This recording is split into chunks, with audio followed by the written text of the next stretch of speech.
Uncatchable, Freedom as It Is. Episode 7, The Action Begins. Without further ado, I continued my personal learning journey, reading some books. Trying to read some books. I never realized how foolish I was. I didn't understand anything. I would read and my mind would wander off. So when mentally returned to focus on the book, a page had already turned and didn't understand anything. I didn't even remember the last line I had read. I had to exercise my concentration and read over and over many times. So many times. Reading and rereading until my mind could stay still, and only then could remember what I was reading. Then came the understanding of what I was reading. But I don't want to get ahead of myself. Thomas is a prisoner who is in the cell adjacent to mine, or should I say ours, and who was the victim of my not-so-good actions the previous night. Inside me, I thought I was learning and experimenting to see how actions performed on the astral plane worked, and their repercussions on the material plane. As you can see, my vocabulary was already becoming refined, but only in appearance. What immediately happened the next morning was Thomas's father's visit to my cell. He said nothing and just kept watching me, as if he were a guard or a person working in private security. We looked at each other for more than an hour while organizing the cell and my day as if there was a lot to do. But in my case, my activities were intense. Not only was there normal work, but also studying, and I couldn't neglect the social part. I wanted to keep my friends, and that served as an excuse to spend some time with William and his mother. The first rays of sun in the prison yard were enough to see that my actions had a result. Thomas was talking to himself. Thomas's father spoke to me. "Do you see what you have done? His mental state has worsened. I hope his suffering has been useful for your experiments." He spoke to me calmly but with some suspicion, as if he knew that I wouldn't get away with it and that there would be a price to pay. Like everything. The price of air is to make the effort to breathe it in through physical work. It was time for confirmations. Despite Thomas's father's words, which resonated deeper than I realized at the time, my sensitivity was still the same as that of a coral stone. I approached Thomas and said, "What's up, T? You seem crazier than usual?" I said in a friendly and conspiratorial tone. "What are you saying, Ray? I had some weird dreams and couldn't sleep well. I woke up in the middle of the night with a nightmare and can't fall back asleep." He replied without giving me much importance, trying to stay in his own world rather than talk to me. I realized that if I didn't do something strong, he wouldn't tell me anything. "Ah, did you dream about your mother?" I spoke quickly and without looking at him. I didn't have the results of my words play out in my mind, but let's just say they weren't good for my physical health. Thomas stared at me the moment I said the word mother. I had no idea what really happened, but his morbid curiosity didn't take long to manifest itself. "How did you know?" he shouted at me as he grabbed my shirt and pushed me against the wall, all in one motion and without restraining his strength. My training as a human punching bag helped me a lot in that moment since I barely felt Thomas's attacks, which I knew were more out of fear of his deceased mother than anything I could say or do. I didn't take long to leave my body again, this time with more confidence. While Thomas was holding me down, I took the opportunity to move behind him and whispered in his ear, "Thomas, why are you embarrassing me like this?" Trying to imitate a woman's voice. Thomas paled, began to release me slowly and turned his head towards the same ear where I had spoken a second ago. At that moment, I managed to return to my body, and it was clear that my stay in prison was no coincidence. With one punch, Thomas received the full impact and fell unconscious to the ground, and at that same moment, Thomas's father appeared in front of me. I didn't know what his attitude and posture were, but it seemed like he was about to do something when Tristan positioned himself between us. "What's the problem, friend?" Tristan asked Thomas's father. "You know damn well what it is. Why are you asking me?" he replied aggressively, and he continued, "Get out of my way." This was new to me. A fight on the spiritual plane? I never imagined that. I knew some things due to the brevity of meetings, and I wondered what the fight would be like. What would be the means of hurting or imposing something by force? And 1,000 questions came to my mind.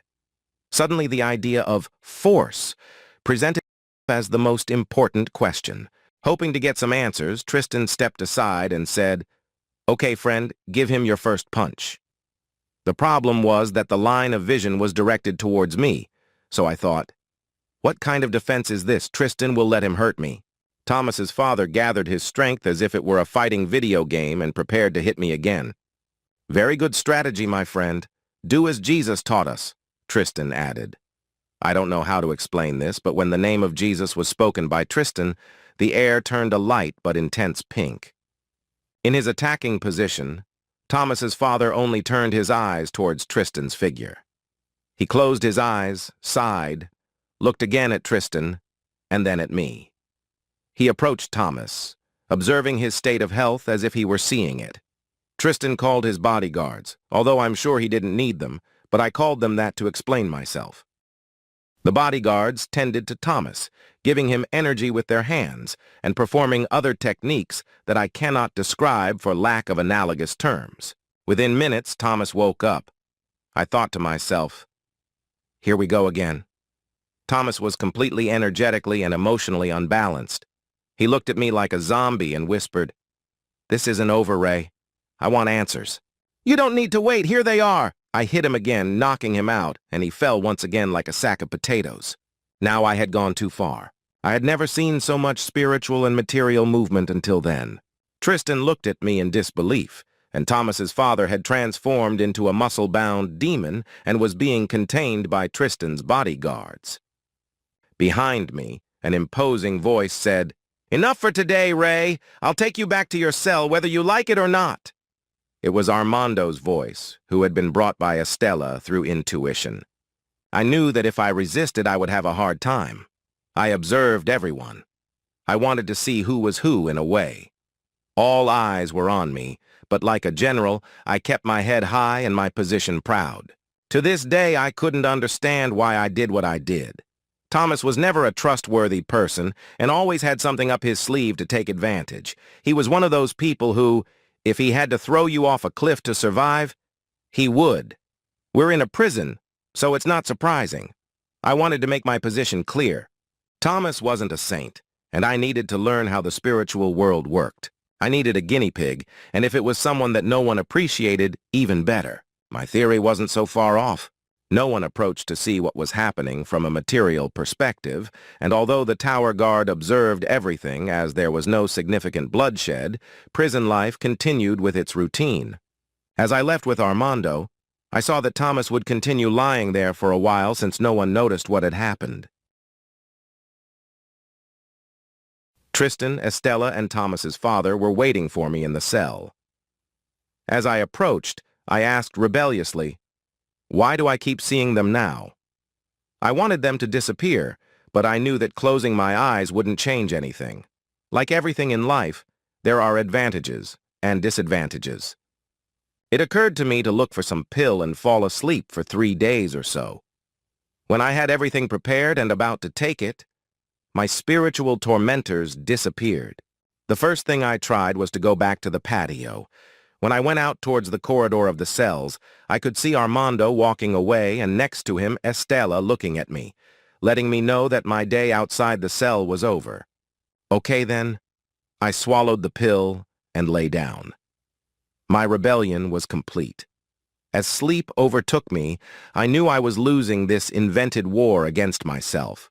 Something was wrong with me.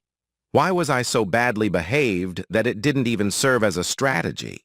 Something was misaligned, a piece was missing, but I still didn't know what it was. I had a feeling of spiritual peace which I did not deserve, and for that very reason it caused me great internal disturbances. That peace came with information, and in my mind I had the need to thank God for being able to sleep, lose consciousness for a while, and rest.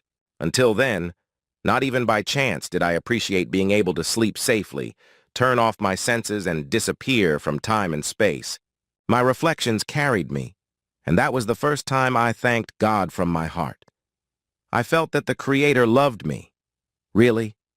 I felt the firm and eternal presence, extremely distant, but at the same time reachable. It was not Jesus.